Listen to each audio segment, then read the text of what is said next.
Hello mga ka-idol, lomi naman ang ating lutuin na Japanese style, ankake udon. Yan, simulan natin ang ating pagluluto.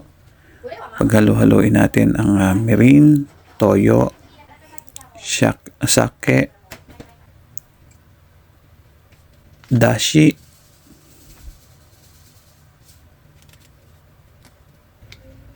lagyan din natin ng asin.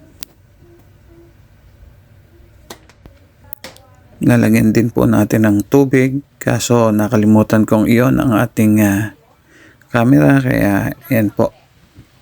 Hintayin lang po natin kumulo. Ayan, pagkulo na, lagay natin yung karne ng baboy. Yan. Yan, halo-haloin natin para hindi magdikit-dikit ang ating karne ng baboy. Yan, hintayin natin siyang kumulo. Palalambutin natin yan ng 5 minutes. Lutuin natin siya ng 5 minutes. After 5 minutes, pwede na natin ilagay yung gulay. Yan. Yung kabote, carrots.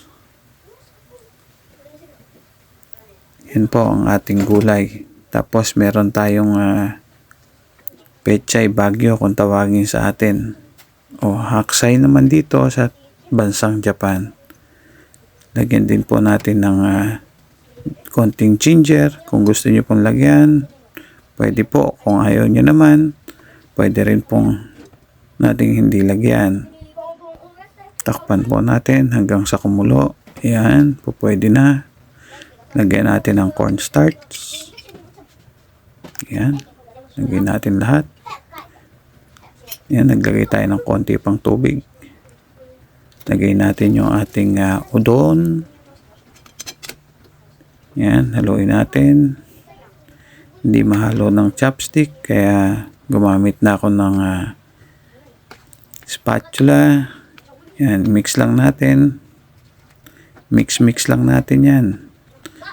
Sabi nga ni Mr. Nobody, mekos natin yan. Yan, naglagay pa ako ng konting tubig.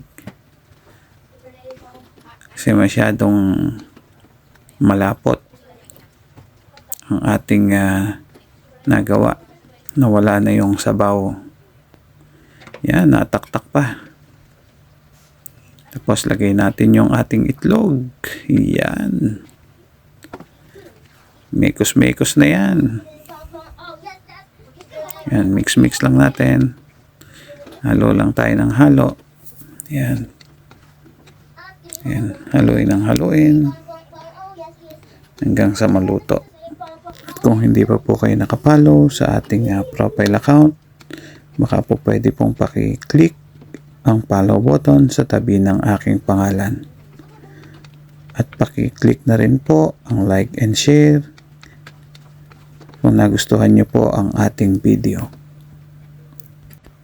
Yan, luto na ang ating ankake udon. Yan, kain po tayo. Marami pong salamat sa inyong panonood. Kita-kita po ulit tayo sa susunod ko pang mga video. Hanggang sa muli. Alam.